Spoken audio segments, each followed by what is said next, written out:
Good morning mga maritan. Eto kagigising ko lang at kaliligo ko lang dahil pumasok si Ilong. Yan, usually ako sa umaga kasi ang gising ko is 5 o'clock para yung mga babaunin niya is ipiniprepared ko na tapos maliligo ako, magbubukas siya ng tindahan para ako naman yung magbabantay. So araw-araw ang routine ko is 5 o'clock ang aking gising. Ayan. For the meantime mga mare, ako po'y mag-aalmusal dahil ang may natirang kaning lamig ay nakakainin ko tsaka yung sopas mga mare. So kain tayo mga mare. Makapangyarihan Diyos ang masalangit, marami pong salamat. Amen. So ayan, good morning. Ayan, breakfast tayo mga mare. Sarap po yan ng sopas kapag inuulam sa kanin. Mm.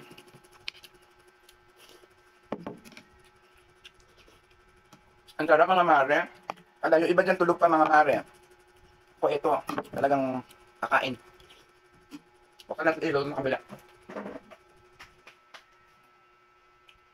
O diba, ang ganda ng dress ko mga mare.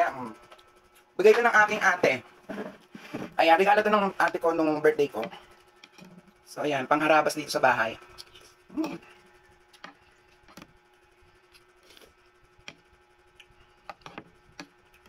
Sarap.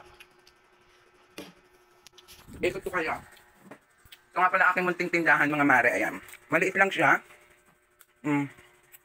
Ayan lang. Ayan. At ang mga sigari nandito. Siyempre mga mare, ayan. Dito ako nag-vlog minsan. Ayan, ayan. Konti lang. Ayan lang yung mga paninda ko. Ayan. Oh, mga mare, di ba? Nakita nyo na? At ako'y kakain ng mga mare. Ayan. Maraming salamat. God bless sa inyo. Good morning po sa lahat.